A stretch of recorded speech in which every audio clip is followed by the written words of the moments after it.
right. I guess for today, the excitement is just able to put on a jersey, be around the fellas again, and, talk about tomorrow. That's when our training camp begins. And like you said, it's a process, it's a journey, and we all have a focus and goal. And we'll figure it out tomorrow how we're going to get there. Yeah, I'm just excited to get the process started. I feel like we made a lot of positive steps last season with the group we had. Obviously, with the addition of Kawhi and Paul and the other guys, we really feel like we have an opportunity to do something special here in the city of Los Angeles. So starting camp tomorrow, we look forward to getting that going. A real team without superstars. Now you have two superstars. How does the dynamic change? I think it's important for us to maintain that mindset. I think that works in our favor with the personalities that we have in our locker room. That should be the majority of our makeup. I don't think we should just stop being ourselves because we have the addition of those guys. I think all of those things mesh well together, especially when you're trying to do something at a high level. I don't know if there's a way to tell Pat Beverly to chill out. So I don't think that changes, especially for me. I don't think my mindset changes either. So. Let's take one on this side in the front row with the blue shirt. Thank you. A two-part question for each of you gentlemen. Your name and affiliation, please. Sorry about that. That's okay. Daryl Howerton, Hoop Magazine. Kawhi, first for you. You've been part of the 2014 championship Spurs, the 2019 championship Raptors. You've seen how teams are constructed. You kind of like the Clippers build-up, and also wanted Paul George to come here. Tell me what makes up a championship team in your eyes. And Lou, the 2012 76er team you were on, probably would have won a couple championships by now had it stuck together. You play with the Rockets in 2017, the Lakers in 2017. If those two teams were kept together, they'd be strong contenders. I want you to answer how frustrating it is when you have a great thing going, and you see a championship going, and now you finally have it here. That's all. Well, for me, 2012 was a very special year for me. I really enjoyed the guys that I shared the court with. We were very young at that time. We didn't have any egos. Everybody played selfless. When we just laid it out on the line, we were an 8 seed, ended up knocking out a number 1 seed, and then taking Boston to 7 games. We felt like if we kept that group together, we could have possibly did some incredible things. But, business is business. It didn't work out that way. It didn't happen. And, those other scenarios kind of were just blips on the screen for me. So, but 2012 was different. For me, just everybody being high character, sacrifice, one to win, determination, knowledge, all that together, just being on the floor, going out there as one unit, all trying to accomplish that ultimate goal. I think that's what drives a championship team.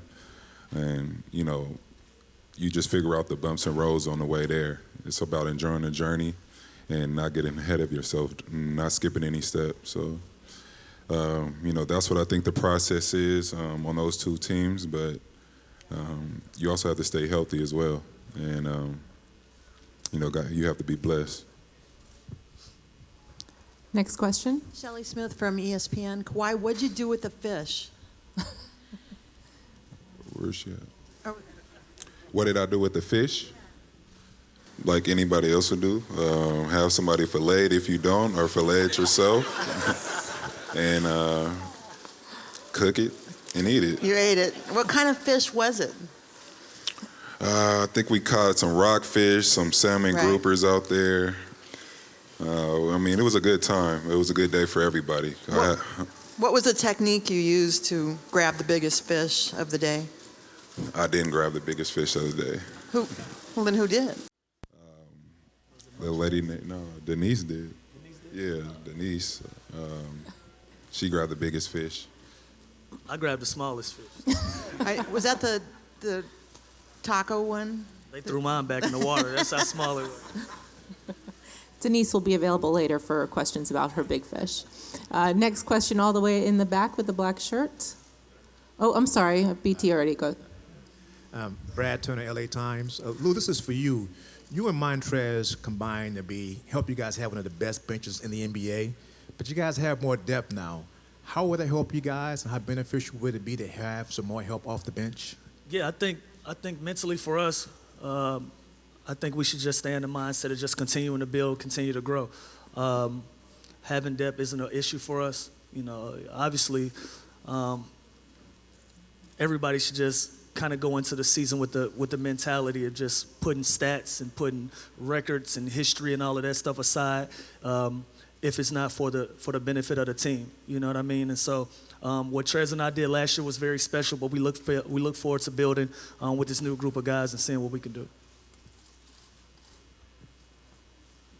Go front row here. Medina, did you have a question?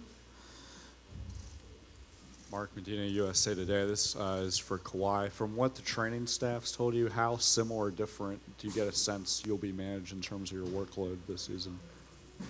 It's different this season.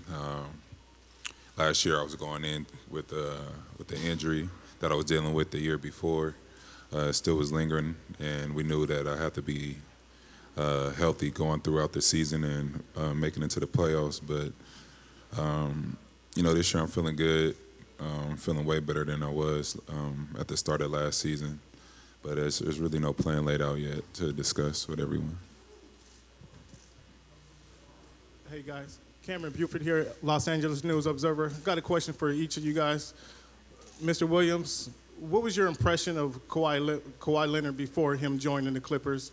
And then Kawhi, what was your impression of the Clippers before, obviously, you joining the Clippers? Thank you guys. My impression with Kawhi, I thought he was a top 5 player in the league, especially when he was in San Antonio. We hate running into him there. He always guarded me. I always knew it was going to be a tough night. What he brought to the table defensively, I was really impressed how he went to Toronto and changed the culture there and was able to win a championship with that particular group of guys. And I've just always been a big fan, so I was excited to have him here. I wasn't able to play against them last year, just was dealing with injuries. But me watching, you know, they did their thing. A confident unit, play very hard. It seemed like everybody was, you know, it was a brotherhood here. They all went out and did their job, and if somebody was doing great that night, they fed them. And I mean, Coach Doc did a great job of just, you know, getting that group ready and pushing them to the playoffs, reach expectations that none of us gave the team. And, you know, just, you know, going through my process for agency, that's what I looked at, and I thought I could join and help in.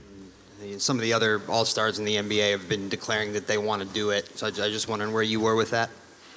You know, right now, yeah, I do want to play, but, you know, I'm taking it one step at a time, and right now it's getting the Clippers to the finals. Next question on this side. Hi guys, welcome back Lou, welcome Kawhi. Kawhi, a question for you. Miriam Swanson with the Southern California News Group. How nice is it to be home? I saw some footage of you at Canyon Springs, I think recently, and obviously the backpacks, that thing that you're doing is great. But what's it like for you to be here back in Southern California? It's, you know, one of the reasons why I came back is being able to go back to my community and for them to see me, able to touch them, they able to, you know, shake my hand, just able to be there and be a guidance or inspiration for the youth. It's hard to do it when I'm either in, you know, I'm being drafted in Texas.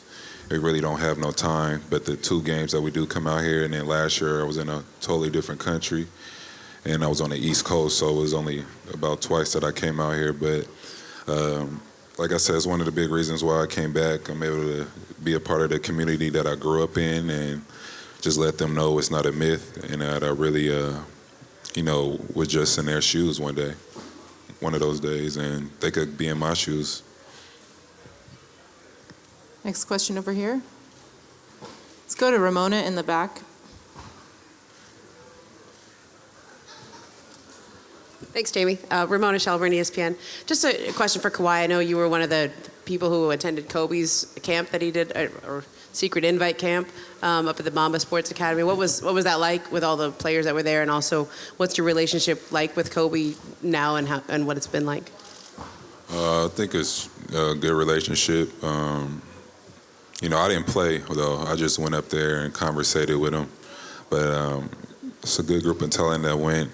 I wasn't really able to see them play against each other, but he did a great job getting a lot of trainers together, elite trainers and the elite, players that were there and putting them through drills. I'm not sure what they did, throughout the whole day. I was up there for about an hour or two just talking to Kobe, bouncing ideas off of him, and that was just pretty much it. Dan. Kawhi, Dan Wecke with the Los Angeles Times. You've now changed teams. This will be your third team in the last 3 seasons. What did you learn last year about having to come together quickly? And is that a reality kind of in the NBA now that teams don't have years to build, that you just have to do it fast? If you can have a team, same group of players, you could get to the top. You've seen what the Warriors did in the last 5 years with their same core players. But, last year, me and Danny going in there, I think we just both had a drive and championship experience, and they just needed to get over that hump. Toronto Raptors been in the playoffs, several years before we got there. They just needed that little push over the top, and I think me and Danny went over there. We knew what a championship team needs, and we make sacrifices as players as well. So we just went in and with that group of talent, and everybody was smart, and we just bought into one goal.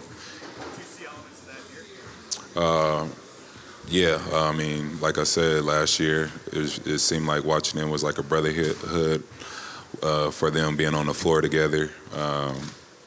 They played with each other. They made sacrifices. They also have Coach Doc, great head coach, been in the league for a while. Last question. Hey guys, Josh Martin, Close Up 360 in the back here.